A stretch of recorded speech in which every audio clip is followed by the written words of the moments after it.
Kim Philby being recruited. Ends up going to Cambridge, and then he goes to Vienna. He was drawn into communism by the Soviet intelligence service. Mutually assured destruction in a way there, because Stalin could go after his family and he's got the secret. The Second World War proper, as we think of it, starts when Hitler invades Poland at the start of September 39. And then finally, Germany attacks France and the Low Countries. Germans make this rapid advance through Belgium and France. And, very quickly, of course, those countries collapse. This episode is sponsored by HP. Most people are not counter-espionage experts, but that won't stop them getting targeted by cyber criminals seeking to extract their secrets. HP understands that approximately 4 in 10 UK businesses have reported cyber breaches in the past 12 months alone. That's why HP business laptops, desktops, and workstations bought directly on HP Store are secure straight out of the box with their endpoint security. No more stressing about dodgy emails or unexplained pop-ups. HP's independently verified Wolf Pro security works alongside your existing security tools to protect your business, users, and reputation from malware and evolving cyber threats with your first click. You don't need an alias or a secret hideout to stay safe. Just Wolf Pro security working tirelessly to protect your hard work. It's security that's built in, not bolted on. Find out more about how HP can protect your business at hp.com/classified. Podcast listeners benefit from a 10% discount on all business PCs, printers, and accessories using the code TRIC10. Terms and conditions apply.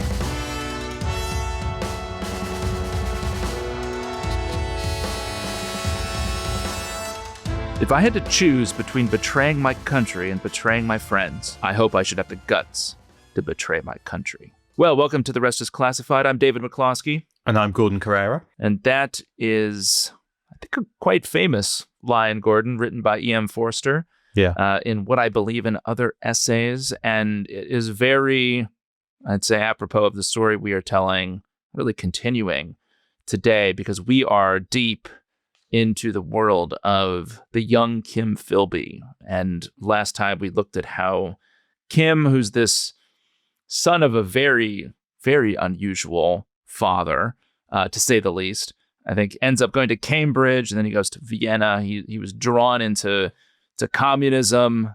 Gordon, throughout the episode, expressed great sympathy for this young hero's journey into the warm embrace of Soviet communism, and eventually, we left last time with Kim Philby being recruited by the Soviet intelligence service, the NKVD, forerunner to the KGB, and he has been given, as a young man straight out of Cambridge, with really no access.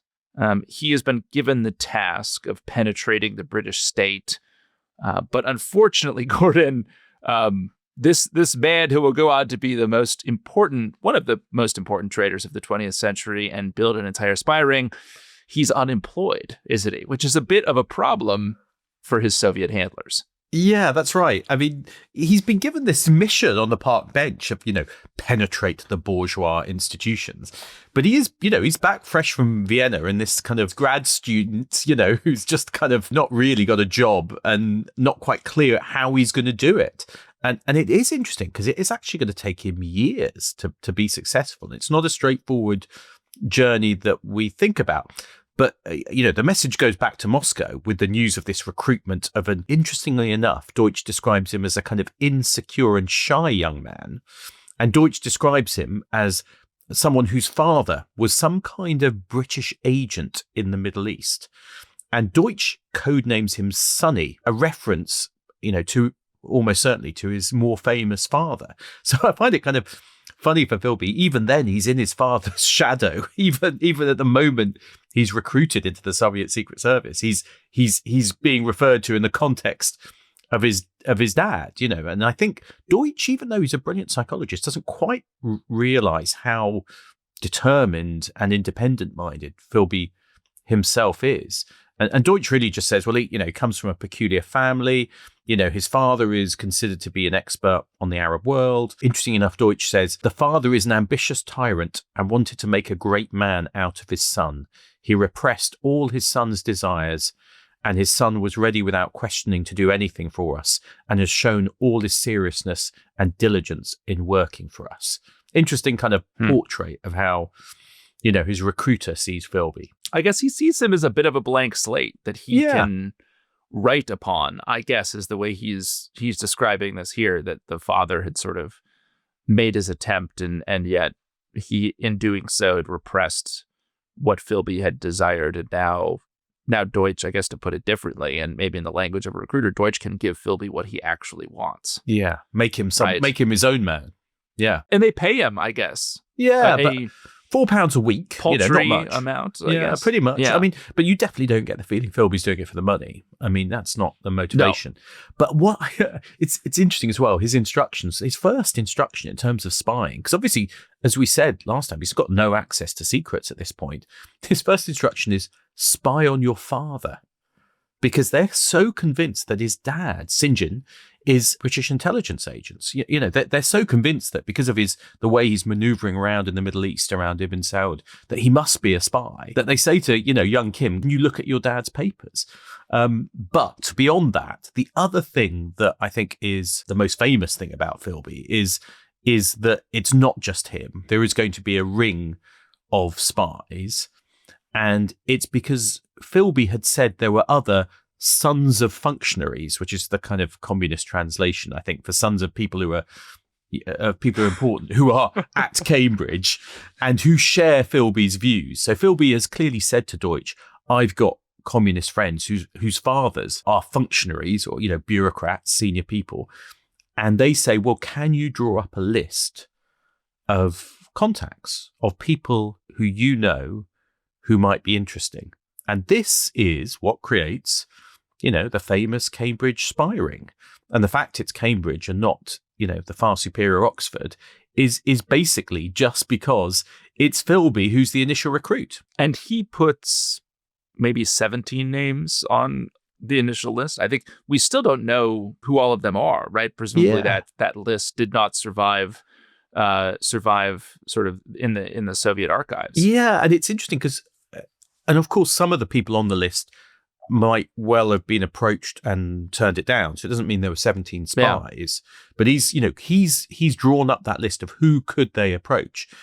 And top of their list is Donald Maclean, who is a kind of brilliant academic, son, in this sons of functionaries language. He's the son of a former Liberal cabinet minister from a very good family, but also, crucially, a serious communist at Cambridge. So he is approached by Philby over dinner in Philby's flat to sound him out. He agrees. He's introduced to a Soviet recruiter at a cafe. He gets codenamed Orphan because his father had died a few years before. And Donald Maclean tells his mother he's gone off communism. And he heads like into a drug. yeah. I've been through my phase. And went to my communist phase. And he heads into the Foreign Office, and he'll be the kind of first one in. Now, at the bottom of Philby's list, so Maclean was at the top. At the bottom is Guy Burgess. It's worth a moment on Guy Burgess because this is a kind of crucial friendship from Cambridge for Philby, which will define his life. And I mean, Burgess is. I should also note for listeners that there will be a tendency to think, as Gordon tells all of these various Guy Burgess stories, that they're made up, but they are not. Guy Burgess is. I think Guy Burgess is a communist, but more importantly, he's a lunatic. Right? That's the. He's the most amazing character, I think. He really is. Yeah, he is, because kind of Kim Philby is this kind of quite dedicated, determined, maybe even repressed characters, whereas Burgess is wild. I mean, back to daddy issues. So there is one story, and it's in Andrew Lowney's book on Burgess, Stalin's Englishman, as well as others, that Guy Burgess's daddy issues might come from when he's 13, because he says he hears screaming from his parents' bedroom. He finds, when he goes in, that his 43-year-old father has died while making love to his mother, and young Guy has to separate the bodies. Now, whether that's true or not, but that's a story that Guy Burgess tells. I don't understand why his mother couldn't have done that. Why did Guy have to be involved? He goes to Trinity, Cambridge. He's been to Eton and also Dartmouth Naval College. And I guess the things about him is he is very, very clever. I mean, really smart, smarter than Philby, actually. Very good looking, very charismatic, very hard drinking, and very openly gay. I mean, does not really hide it. Openly gay in the 1930s. Well, I think you could be. That's a pretty it is illegal. Courageous thing. Yeah, until the 60s, it's illegal. And yet there was, kind of gay subcultures which were quite open and actually within the upper class, quite common at points. So it was very open. And so he's this kind of, at once he can be a kind of clownish, over the top drunk, and yet can also get, deep into kind of establishment circles and close to powerful people. I mean, because he's just so, kind of charismatic and interesting. I mean, one person who visits Burgess's Cambridge room finds that he has two things on his bookshelves: a collection of pornography and Marxist writings.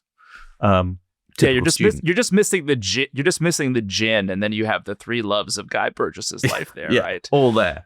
Sex, alcohol, and Marxism. That's the Guy Burgess way. And of course, Philby knows him as a Marxist, but also is, the point is he's at the bottom of Philby's list because he's so flamboyant. I mean, you can see Philby is smart enough to go, this guy is wild, and he actually on the list puts a question mark after Burgess's name.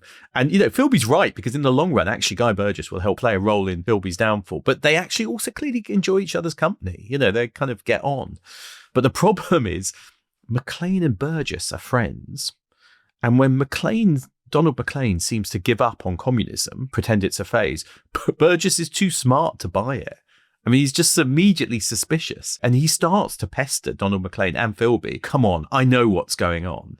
I know something's happened. You're doing this for a reason, that you're giving up on your communist past. Just tell me. And so they basically go, we're better in than out. We're going to tell him because it's too risky for him to keep asking questions. I mean, all of these characters will, despite all of the various insanities, they'll end up serving as very long-term penetrations into the British establishment and become known eventually as the Cambridge Five. Or maybe we prefer, Gordon, now that you're very sympathetic to these people, as you've expressed in multiple occasions throughout this podcast, we should refer to them by the name they are known by in Russia, which is the Magnificent Five. The Magnificent Five, yeah. And we should round off the five, shouldn't we? Because you've got Philby as the first. He's suggested Burgess and Maclean. At Cambridge, Burgess was part of this intellectual society called the Apostles, where they discuss ideas, very high-minded. Philby hadn't been smart enough to get in, interesting enough. But another of the apostles was Anthony Blunt. And so Burgess will go on to recruit Anthony Blunt. In turn, Anthony Blunt becomes a brilliant talent spotter for more communists and leads to another agent who will be John Cairncross, all from Cambridge. So these will be the kind of 5 penetration agents who are the Magnificent Five. The Magnificent Five, as the KGB calls them. And there were other recruits as well, we should say. That they were not the only 5 recruits at this time, or agents being run, but because they are the 5 who basically last the course and get into the establishment and see it through, they will become known as the Cambridge Five and the Magnificent Five. I love this quote from Christopher Andrew writing about the 5 in the Matrokin archive. He writes that all of the 5 were rebels against the strict sexual mores as well as the antiquated class system of interwar Britain. Burgess and Blunt were homosexuals, Maclean a bisexual, Philby a heterosexual athlete, Cairncross, a committed heterosexual, later wrote a history of polygamy. So these guys, in some ways, they're all kind of rebels, I guess, looking for a cause, aren't they, Gordon? Sexpol rebels. They're all sexpol rebels. They're not being recruited to be rebels outwardly, right? So, Philby is told to essentially get rid of all of his communist associations to be able to burrow into these supposedly bourgeois institutions. Yeah, and that was, as we heard last time, this is the brilliant recruiter Arnold Deutsch's strategy. Find the idealistic young men, but then have them dismiss their time at university as kind of youthful nonsense, when they're into communism. Ditch their contacts, tell people they've given up on those ideas, have nothing to do with the Communist Party of Great Britain, and move into the establishment. Now, for Philby, this is actually quite hard. It makes things difficult with Litzy as well, his wife, who he's brought from Austria, because he's not supposed to talk to her about what she's doing, but she and he have to kind of cut themselves off from their friends, the kind of left-wing circles she moves in, the exiles, the activists. But he's made his choices now.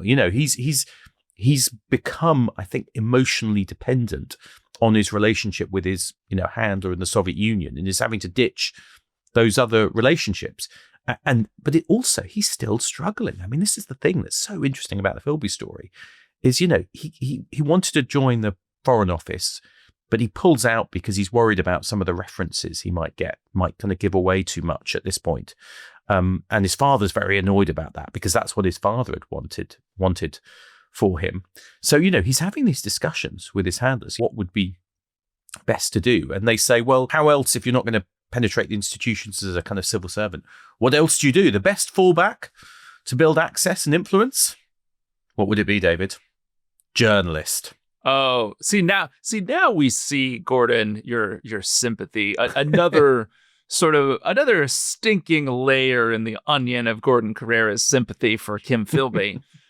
The shared love of investigative journalism as a sort of the junior varsity team for spying, right? Yeah. Yes, exactly. Yeah, exactly. As a route to influence. Yeah, and so he but again he struggles at first. He writes as a kind of sub-editor for some small publications, writes an essay in German on Tibet. Probably didn't get a lot of readers on that one. No, exactly. You're like starting really at the bottom of the journalism tree. Kind of not pro-German, but not anti-German. Interesting enough, his dad visits around this time. Moscow's excited that the famous Anglo spy, St. John Philby, is coming, and his dad is working, with Standard Oil and Ibn Saud in Saudi Arabia, and they're convinced he's MI6. Philby photographs his dad's letters and papers, but there's nothing there. He's trying to become more bourgeois. He launders or dry cleans his associations by joining something called the Anglo-German Fellowship, which is there to kind of promote trade and understanding between Britain and Germany. He writes for their publications. He visits Berlin with the group, and Philby finds it pretty repulsive hanging out with the kind of Nazis. This is, after all, what motivated him, was hating them. But, you got to ditch his friends, hang out with Nazis. But that's what he's got to do. And he's kind of cultivating, I guess, this image that he's sensible. He's not pro-Nazi, but he's anti-war. That's his move. Through this period, Deutsch is still running him, right? That's the primary relationship that he's got with Soviet intelligence is through Arnold Deutsch. Yeah, so Deutsch is still running him, doing kind of surveillance routes to meet him, public transport, all these things, and passing on messages. But then others also come into the frame. So there's an interesting character called Alexander Orlov, who'd already been posted in America, Paris, Austria. He comes to the UK in the summer of 1934 to be above Deutsch as the kind of head of illegal intelligence.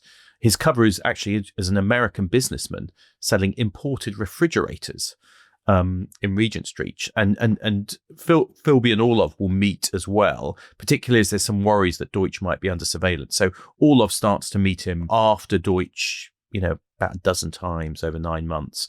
Then Orlov has to leave because his cover is blown because he bumps into someone who knew what he was. Next person, very interesting, a guy called Theodore Malley, who is kind of also considered another of the great illegals. From 1936, he's running Philby. He's a Hungarian, originally wanted to be a priest, ends up joining the Red Army. He's, again, a kind of one of these great recruiters who just has that sensitivity, ability to kind of work with not just Philby, but loads of other agents he recruits. And there's a kind of very close relationship between the two of them. But the problem is for Philby at this time, he's not getting anywhere. He's not even making it as a journalist, and he's pretty depressed. And actually there's for club members, we're going to hear a really fascinating tape, which is a tape of Kim Philby talking about his early career and how he got into it. We're going to be kind of listening to the voice of Philby discussing these things and analysing it. But in one part of the tape, Philby says, "I'd reported to my Soviet contacts in a state of some despondency. I had to confess to failure he, Theodore Malley, as usual, was extremely sympathetic. So he's really, he's not getting anywhere in penetrating the bourgeois institutions. I mean, at this point, he's probably one of the least successful members of the Cambridge Five. But the Soviets, again, are very patient. They encourage him to keep going. It's the idea that Philby go to Spain to cover the civil war that had broken out there in 1936. Yeah, and it is interesting that the Soviets are kind of, they don't just think, let's get rid of this guy Philby. He's, we'll keep looking for a way of playing him long, of getting him into the state. And the Spanish Civil War starts in 36, and it, again, it's one of those kind of iconic, brutal civil wars of the 30s, where the battle between left and right in Europe is being played out, because you've got the kind of fascists versus communists, but also it's the kind of nationalists and monarchists as well as the fascists, which have got the kind of establishment of landlords, clergy and business at one side against the Republicans and the leftists, the peasants, the workers. Lots of other countries pile in, as a kind of proxy conflict. So the Soviet Union, obviously, on the leftist side, and you get also the volunteers from the left. You get the famous kind of international brigade, people like George Orwell go out. And on the other side, the Italian and German governments are helping the fascists, including, using the Air Force to carry out bombing raids. Theodore Malley just kind of clearly thinks this is a place where Philby could be useful.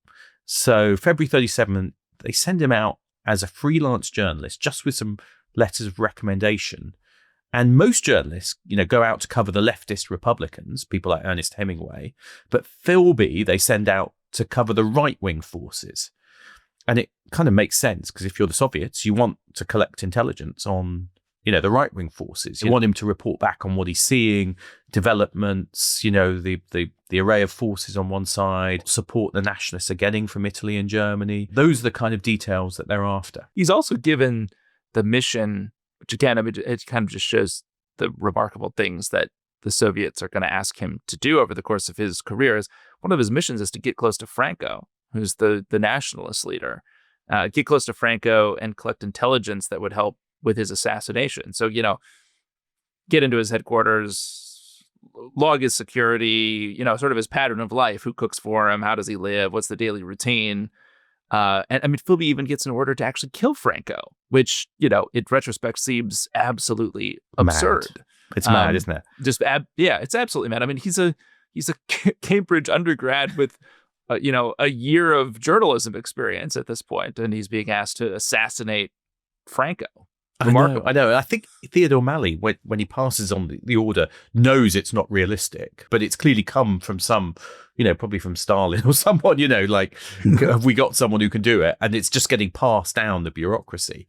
But Philby comes back from that initial visit in May, having not even got close to Franco. And Malley tells Moscow, he's in a very depressed state, because Philby feels like he's failed at this mission. But then I think this is so interesting that he gets another shot at it. And how does he get the connections to kind of go back out there? It's his dad. It's his dad again, because his dad is so well connected. He's this kind of semi-celebrity explorer of Arabia that, one of his old friends is an assistant editor at the Times newspaper, which is, the establishment government newspaper. Young Kim is offered the chance to write a piece for it, which is kind of, and the paper is quite pro-nationalist at this time. The foreign editor had been to Westminster School, Old Boys Network, has lunch with Philby's dad, and then proposes that, well, maybe, young Kim could become a special correspondent for us and go and cover Franco, and go to Spain. The dad's connections here are pretty important in him getting that break in journalism. And so that's the big break then. So he goes back to Spain under this journalistic cover in June of 1937, and I mean he's there for nearly 2 years until 1939. And I guess, I mean, poor Litzy, right? Because Litzy's not coming along for this. No. And I do find this sad. This is again some of my sympathies for Kim, because I think, these two young lovers who'd met in the snow now have to separate, because she's clearly too associated. She doesn't know what he's doing, right? She doesn't know. I think she must suspect. I think she suspects, but she's not she's not kind of in the know of the details. And of course, she's so associated with communism that they have to separate. And she doesn't like kind of bourgeois life in London. So around the time he goes to Spain, she moves to Paris. And Philby will say, well, we just discussed it calmly.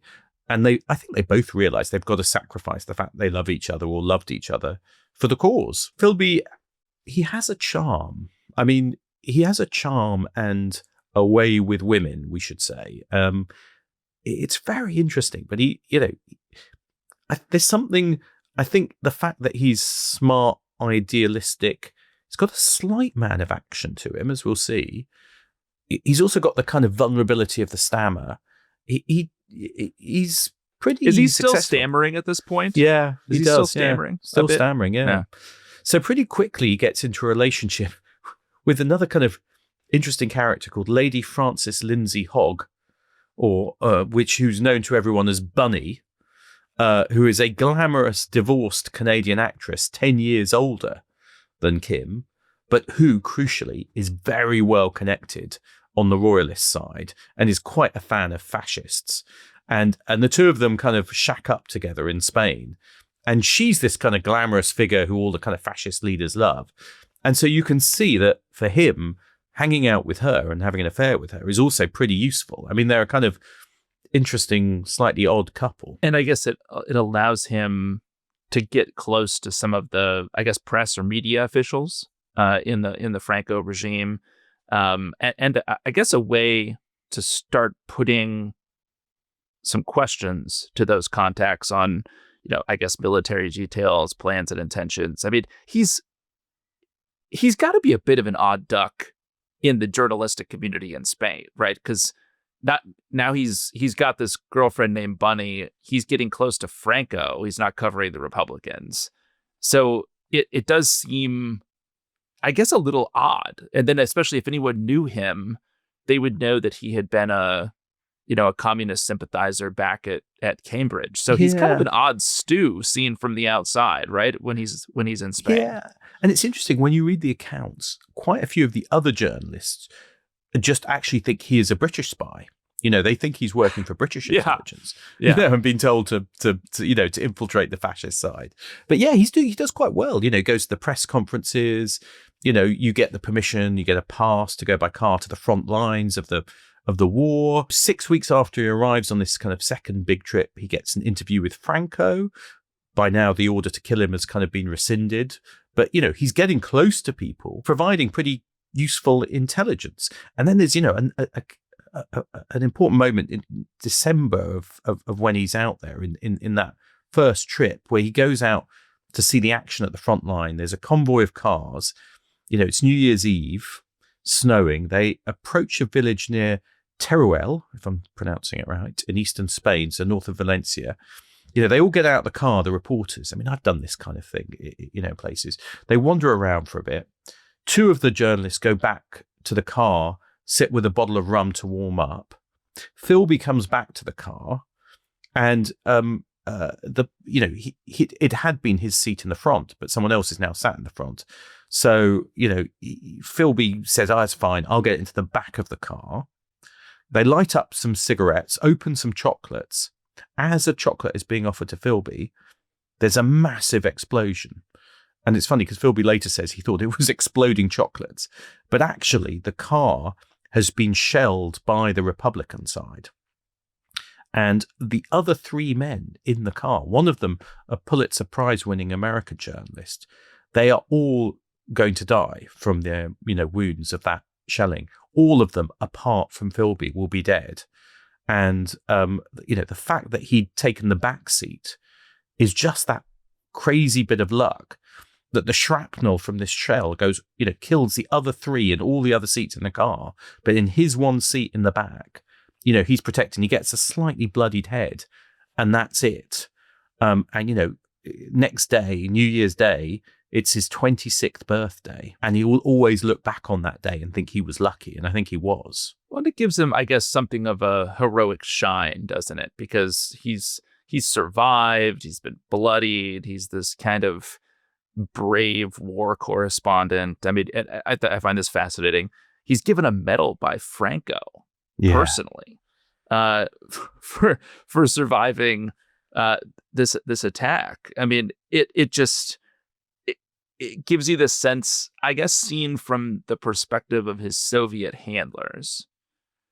This is a guy who, despite maybe, sort of against all odds, although I guess with a bit of help from his dad and the Times, has actually succeeded in the mission that he's given in Spain of getting close to penetrating Franco's, maybe not inner circle, but penetrating the people around Franco and giving the Soviets actual intelligence about what the nationalists are up to in Spain. So that's a success for Kim Philby. Yeah, he's a kind of successful war correspondent, which gives him, because of this injury, because of the medal, he's got all the access he needs. And that in turn makes him a better agent for the Soviets. He's able to get, some pretty good information, which he can, feed back to his handlers if he meets them in France. So, Philby's reputation is definitely enhanced. This is the point where he's no longer a failure. And the nationalists as well, who he's covering, are steadily advancing until eventually they win that civil war. And Philby's there in Barcelona in January 1935, when Barcelona falls to the nationalists, and reports, from the front line as it falls. And then soon after that, Madrid will fall and the civil war will be over. Well, there, Gordon, with Philby having succeeded at his mission in Spain and with a return to England imminent, let's take a break. When we come back, we will see how Kim Philby joins the British Secret Intelligence Service and begins to hollow it out from the inside. This episode is brought to you by Atio, the CRM for the AI era. Now, David, people think that spycraft is just car chases and secret codes, but an awful lot of it is just idling around, waiting for the action. It's a bit like starting your own business. You think it's going to be as easy as creating and selling a product, but the reality is business owners spend far too long trying to get their CRM to fit a system not built for them. Atio's AI-driven CRM enables you to take control of your platform, to build something from the ground up that fits your needs. James Bond had Q's X-ray shades, an explosive watch, and a pen grenade. Business owners have Atio's real-time customer insights and platform that grows with them. All tools relevant for your mission to build a company from the ground up. Atio even has something called agent collaboration. Yes, but in this case, that means giving people the ability to let AI work seamlessly in the background for them. Try Atio for free at attio.com/trick. Welcome back. It is the summer of 1939, and Kim Philby has just returned from Spain. He is back in Britain. He is tougher, he's more experienced, he's more disciplined. He's got a reputation now, Gordon. He's got some experience on the front lines. And I guess you could say he's kind of someone who has had his first taste of success in the spy game. Yeah, and it's interesting. Tim Milne, his old friend from school, definitely finds him changed. He says, it was not just that he'd grown fatter, too fat for a young man, but he seemed to have discarded all his previous asceticism and idealism, which I had admired. Now the talk was all about the flesh pots of Spain, the booze, the marvellous seafood. He was more cynical, more worldly wise, more interested in material comforts, more gregarious. He also talks about how it's with some glee Philby boasts that a doctor had told him that he, then 27 years old, had the arteries of a man of 50. I mean, that doesn't sound like a thing to boast about to me. But he's back in London. He's passing his material to Moscow. But this is a really interesting point, kind of 39, 40, because, he's actually poorly handled by Moscow at this point. Having been brilliantly recruited by Arnold Deutsch. I can't imagine why everything was going so smoothly inside the intelligence apparatus of the Soviet Union in the late 1930s. Yes. What could have possibly happened, Gordon? What possibly happened was that in 1937 to 1938, the great terror of the purges strike Moscow. I mean, it's this mad bit of Stalinism, isn't it? Where Stalin's purges of the kind of military and of the Communist Party then extend to, the NKVD or the KGB itself. And, basically they can't start purging all the spies, including all these people who'd handled, Philby. And Philby's got no idea what's going on, but his handlers, keep getting withdrawn very quickly. And the reason is because they're getting purged. Theodore Malley, this kind of brilliant of the illegals, the one who'd sent him to Spain, gets recalled, tortured, and shot in 1938 as a German spy, which he wasn't. Others, there's a couple, Krivitsky and Orlov, who knew a little bit about Philby, who defect, but don't spill the beans, but they kind of leave. Very interesting. Orlov is a very interesting case because he'd handled Philby and he defects to the West, but says to Stalin, or sends a message through to the top going, I know lots of secrets and I will agree not to reveal them if you don't harm my family still in the Soviet Union. And the deal basically holds. So even though he's defected to the West, he never reveals the kind of, the fact of what Philby is doing. It's kind of interesting. That is kind of a mutually assured destruction in a way there, because Stalin could go after his family and he's got the secrets that could uproot one of Stalin's best spies. So they just stay quiet. That's incredible. Yeah. And so, what about Deutsch? Yeah. What about Deutsch? Well, Deutsch, it's a little bit mysterious because he's not, we don't think purged. So the best guess is he dies during the war. It's thought possibly at sea, but it's not entirely clear what happens to him, which is a bit of a shame because he's such a kind of interesting character that you kind of like to know a bit more about that. But there seems to be some mystery to it. But the result is all these handlers getting purged. Moscow is worried the British, its British embassy has been penetrated. There's only one person left. They're also a bit suspicious about the Cambridge Spies because also, of course, technically the people who recruited and ran them have now been purged as German spies. So does that mean that these agents were compromised? So it's all a little bit kind of actually haphazard for Philby. And Philby is complaining, to Burgess, McLean and the others and kind of going, I'm really struggling to contact, my Soviet handlers. And then you get as well this other big moment, August 1939, which is the Nazi-Soviet pact.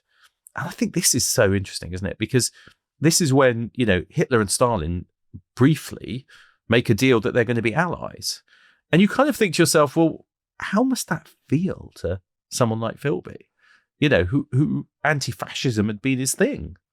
I mean, it's wild, isn't it? What it must have been like when you read that in the news. Philby and others, including Burgess, will basically say, some people will just totally walk away from the communist cause, when this happens. But I guess Burgess and Philby basically say that this is a necessary tactical move on the sort of march toward the glorious communist future, that sort of Stalin had to do this, to kind of live to fight another day, I guess you could say. But even so, it's got to be very disturbing to watch. Yeah. And I think that must be the lowest moment for Philby because he's kind of badly handled, intermittent contact, struggling to talk to them, Nazi-Soviet pact. He must, I think, have had doubts about his choice at this point, and wonder, what have I done? But what's interesting, and I think this is very Philby, is he doesn't walk away. I've made my bed, I'll lie in it. I'm going to keep going. And he does. And then he gets this next journalistic assignment from the Times, which is now the Second World War proper, as we think of it, starts when Hitler invades Poland at the start of September 1939. And the Times newspaper can send one correspondent to be accredited with the British Expeditionary Force in France, the kind of British army in Europe. And they pick Philby, because he is their star war correspondent, having, done the Spanish Civil War. So he goes out to the kind of headquarters of the British Army in Europe, sits with the British military. He's reporting on what's happening. It's not that much happening at this point, but he's actually in military uniform. I hadn't realized this, just saw some of the pictures. He gets a British military uniform to wear, but now he is crossing a line because the Nazis and the Soviets at this point are allies and against the British. It doesn't last long, but I think this is interesting because this is the first moment where, you raised this earlier. When does he When's he really betraying his country? And I think this is the first moment where he's really crossing a line, but very briefly. Yeah, I mean, I guess it seems unlikely if, even though he'd been in touch with Deutsch and other handlers prior to this point, it seems unlikely that even if all of that had come to light, you would have been able to prosecute Philby for espionage, right? I mean, there may not have even been a willingness to do it. Yeah.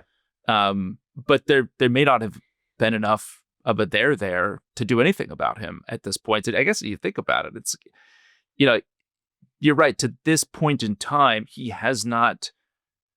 I mean, I guess he spied on his own father, which is a psychological piece we sort of glossed over. But he hasn't spent that much time actually directing his energies at British interests. Right. Yeah. Most of his work to this point has actually been, working to penetrate the Franco regime in Spain. He is passing on information about British military. And I think that is definitely crossing a line. But of course, here's the crazy thing. At this point, Moscow is in a kind of bit of a mess. The London residency, the London spy base in the embassy of the Soviet Union is in a mess. And effectively, they're pausing contact with him. He's kind of not being handled at this moment where actually he's perhaps doing his most dangerous thing so far. And so it's a kind of odd situation I think he's in. And then finally, Germany attacks France and the Low Countries. The Germans make this rapid advance, through Belgium and France. And, very quickly, of course, those countries collapse and their militaries collapse. And just ahead of the evacuation of what's left of the British army from Dunkirk on these famous little boats, Philby, heads back to Britain.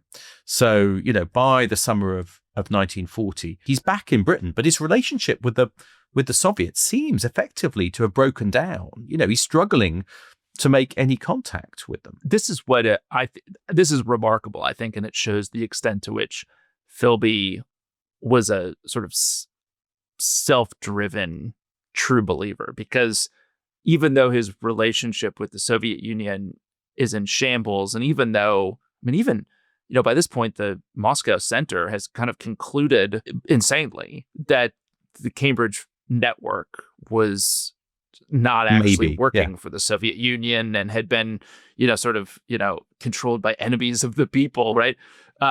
It's Philby who patches it back up and restarts the relationship with the Soviet Union. It's not the other way around. It's his energy.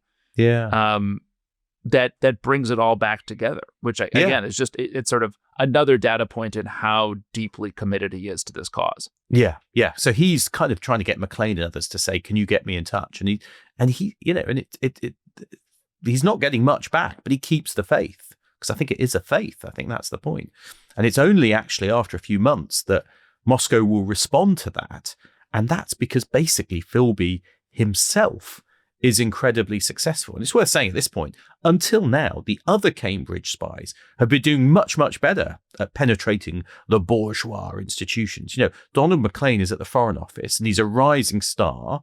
He's passing on tons of secrets, tons of documents to his handler. They're kind of running out of film to photograph it all. Burgess has recruited Blunt, who's in turn recruited others. Blunt is in MI5. He's in the security service. John Cairncross, we talked about, has joined the Foreign Office and then the Treasury, and then is the kind of private secretary to a cabinet minister, Lord Hankey. And he has tons of access to secret, documents. Cairncross is really important. He possibly gives the first information that about the plan of the Allies to develop an atomic bomb to the Soviets, who was definitely one of the first. 1935, if we go back a few years, he decided the best way to distance himself from his communist past was to being an aide to a right-wing Tory MP. And then they go on a fact-finding trip around Nazi Germany, where, according to Guy Burgess, he has sex with lots of men from the Hitler Youth, which is is just kind of classic Guy Burgess, which is kind of mixing work with pleasure, I think, on his, and he's got this amazing network of friends, many of them gay, but not all of them, in London. And famously, this will be known as the Homintern, as opposed to the Comintern, the kind of, and it's a kind of gaggle of people who is, with his flamboyant, character he's mixing with. Where does he join, though, David, in 1936? Where's the best, on his path to the establishment? BBC. Where else would you go? BBC. Yeah, I mean, I guess it's blazing the straight path from having sex with tons of men in the Hitler Youth straight to the BBC. Yes, exactly. I don't think that's an option anymore on the career when you're doing your kind of previous experience that qualifies you for this job. But he ends up in the BBC as a talks producer, where he's persuading people to come on and talk. And again, he's so well connected. He's so charismatic. He's got this just brilliant network. And I mean, he gets to know Churchill pretty well before Churchill's prime minister. Churchill inscribes one of his books to Guy as a present. And then in January 1939, Guy has left the BBC for a position in something new, which is called Section D of MI6. What's the D for, David?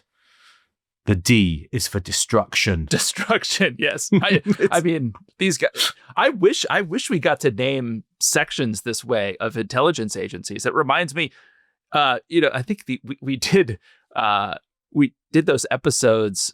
This is now over. I think almost over a year ago, Gordon, on North Korean cyber bank robbers, and we talked about the North Korean Reconnaissance General Bureau, and they have I think they had a unit called the enemy destruction sabotage unit or something like that. And this is very redolent of those kind of muscular North Korean naming conventions. I'm a fan. Yeah, so it's a new section for MI6 focusing on sabotage and destruction, but also propaganda. It's a bit of it's new, bit of a sideshow. And Burgess is in the bit basically dealing with propaganda because he's got his background in talks at the BBC. So he's a kind of liaison between Section D propaganda and Ministry of Information. But then, of course, he's now into it's a new bit. It's a kind of adjacent to the main British Secret Service, but it's part of it. And of course, he lobbies to get Philby into it, his old friend. And Philby, you can see why Philby is perfect for it, because he's an experienced war correspondent. He knows Europe. He's good at languages.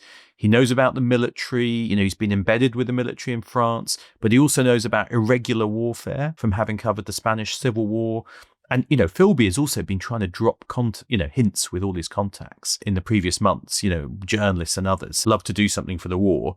And, and a female journalist, I think, with intelligence links is the one he thinks plays a role. But definitely Burgess is the one who kind of helps get him in. Philby says, he's talking about this meeting with Burgess. Says, I was sitting in the office in the Times with very little to do, when suddenly the telephone rang and a voice asked me to go to a certain room in a certain hotel on a certain day.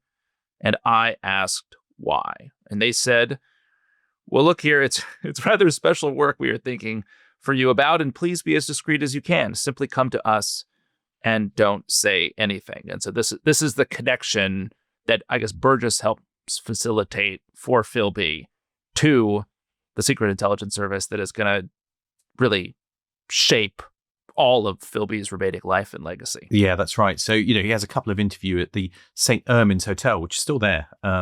And he's asked to sign the Official Secrets Act. He's into this Section D, and Guy shows him up to his new office. No one knows what it's doing because it's new. It's the start of the war. There's, reorganization. It's all a bit of a mess. He's got a vague role, Philby, helping Burgess of all things. And there's a great description in Philby's memoir. And I have to say, his memoir is pretty unreliable in parts, but I do love the title. Shockingly. Yeah, shockingly.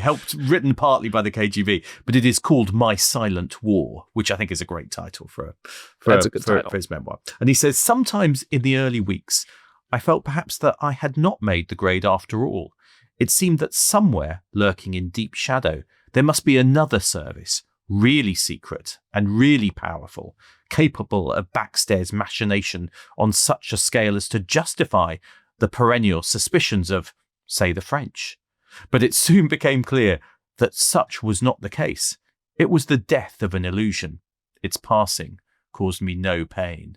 You feel like that when you entered in the CIA, David, first time? Yeah, I was gonna say, I think all sort of, intelligence officers and analysts, people who join these secret services, must go through some version of this moment, because you have been you have been fed this image of these services as being extremely capable, omniscient, omnipotent in some ways, like all-seeing, and then you get in and you realize that they're organizations that are run by human beings, and they're just, they're broken and messed up and insane in all the ways that, non-secret organizations are, and sometimes it's even worse. So I think this is a very common feeling. I think it's interesting though that for people who are loyal to these institutions in some way, shape, or form, the passing of that illusion does cause some pain, because you'd idealized some picture of this thing that is now gone. And I think in Philby's case, because he's an enemy within, he's probably more than happy to see that it's run to some degree as any other organization would, where you've got lunatics and incompetents who are staffing some key positions, right? Yeah, it's a bureaucracy. Yeah, that's right. Yeah. So he's in this Section D. He's going to go to a kind of training school and be involved in training exiles in propaganda, and he's good at it actually. And at this point, the Soviets finally respond to his contact requests, and you can imagine how surprised they must be, because like this guy who they thought was a kind of, he's doing okay. And suddenly he's like, I'm in MI6, I've got into a kind of bit of the British Secret Service. But Section D doesn't really last very long, because it sits, this is a kind of period of great change for British intelligence. It's the start of a war. So soon they're going to create the Special Operations Executive, this famous organization, to set Europe ablaze and to do sabotage, which means that MI6 can therefore focus much more on just intelligence gathering. And so this kind of creation of the SOE is bad news for Burgess, because the new bosses at SOE can see that he is just he's not their kind of guy. They're a bit more military. He's not SOE material. He's not SOE material. Burgess is not SOE material. This drunken, lecherous young man who's basically been trying it on with all the soldiers is not suitable to be training in SOE. And he's living this kind of wild life at this flat in Bentinck Street. And he's also just gets done for drunk driving at this point as well. So as a result, Burgess, who's got Philby in, is thrown out. But what do you do with someone like that, who's been clearly not suitable for this kind of work? I know. Back to the BBC. Back to the BBC. It's where I'll be going with my tail between my legs one day, David. He does go back to the BBC though, right? But only briefly, only briefly, and then he goes to the Foreign Office. Yeah, of course, because he's a drunk, lecherous, dangerous. Where else would you put him but in the Foreign Office with access to secrets? Diplomacy. You've got a future in diplomacy. Yeah. But meanwhile, Philby, though, of course, but that's Burgess. But Philby, who's been brought in by Burgess partly, I think they can see he looks capable. So here is the crucial moment, which is, can he get into the real MI6? Not this offshoot which is being now kind of absorbed, but the inner sanctum. And there is this chance. So MI6 decide they need to check him out before joining up. There's a quick cursory check of the files, nothing found. Now, the number two in MI6 was one of the number twos. There were two deputies. One of Valentine Vivian, VV, kind of head of security, decides that to check out Philby, whether he's, good enough to join the British Secret Service. What do? You have lunch with him and his dad. Because, Valentine Vivian had known his father. British. Very British, Gordon. St. John Philby had known Valentine Vivian back in India when, Vivian had been there 30 years earlier. They used to play bridge together. Philby's mother, Kim Philby's mother, is an old friend of, Valentine Vivian's wife's. So they decide they're going to meet. And of course, we'd slightly lost track of the mad St. John Philby story, hadn't we? I think, where did we leave him last? I think he'd converted to Islam, hadn't he, in the 30s? He'd converted to Islam, potentially to help secure more lucrative business deals in the Kingdom of Saudi Arabia. And also, by the kind of late 30s, he's very anti-war, pro-peace with the Germans. And he becomes a little bit pro-Hitler, not totally. Stands for Parliament in Britain for a far-right party. And then, crucially, at the start of the war, he's actually encouraging the Arabs to stay out of the Second World War when it starts. And Ibn Saud is clearly kind of sufficiently kind of worried about this behaviour that he kind of tells the Brits. And then St. John Philby gets detained. and deported to Britain, where he's held for months as a kind of risk to public safety. This is the bit where you just go, this is just so weird, and it's so Britain. So he gets held for a few months, then he gets released. And yet, just after that, he's having lunch with the number 2 of MI6 because they're old friends. I mean, it's just like, it's nuts, isn't it? I've actually been bottling up this question on the British class system because I think we Americans, at least Americans like me, Gordon, a pretty decent middle-class guy from a flyover state who isn't part of any sort of Ordinary class Joes. establishment. Yeah. Ordinary Joes like me, Gordon.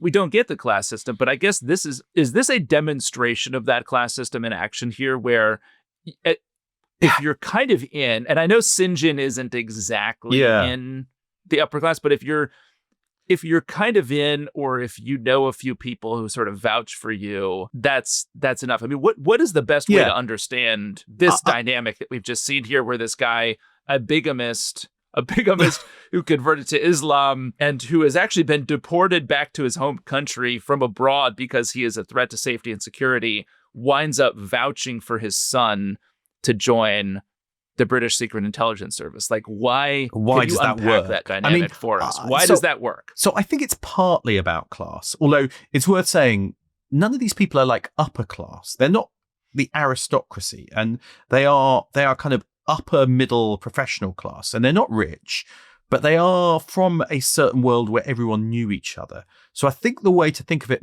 is partly about class, but not as upper class, but more as what people call the old boys network, which is people who'd been to school together, and where if you're one of them and you're trusted by them, then you're okay. And I mean, you see that with this lunch. This fascinating lunch, because it's the 3 of them having lunch. Deputy head of, one of the number 2s at MI6, St. and Kim. Kim goes to the bathroom, and Valentine Vivian from MI6 turns to the father and says, "He was a bit of a communist at Cambridge, wasn't he?" And St. replies, "That was all schoolboy nonsense.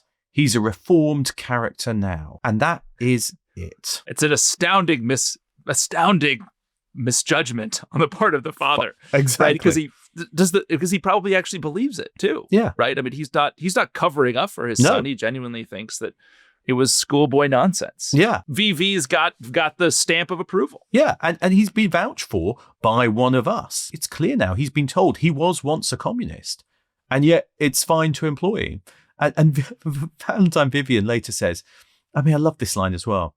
Later, he will say he let him in because he was vouched for. And he said, "I was asked about him, and I said I knew his people." That's what Valentine Vivian says. Valentine Vivian, I was asked about him, Philby, and I said I knew his people. In other words, his father, his type of people. And I think it's so interesting because that is the kind of old-fashioned British elite and establishment in action. It's a good lunch, someone saying you're a good chap, a good egg, and you're in MI6. Well, Gordon, I think there is the perfect place to stop for right now, with Kim Philby about to enter the inner sanctum, thanks to a very good lunch and a completely out to lunch father who has no idea what's going on in his son's life. But he is about to join SIS, and when we come back next time, we'll see how Kim Philby begins to penetrate this most bourgeois institution, the British Secret Intelligence Service. But of course, just a reminder, if you want to hear the next couple of episodes right away, you can go join the Declassified Club at therestisclassified.com. Lots more there for you, including some bonus material and that tape where you can hear Kim Philby himself talking about being recruited into MI6. So we'll see you next time. We'll see you next time.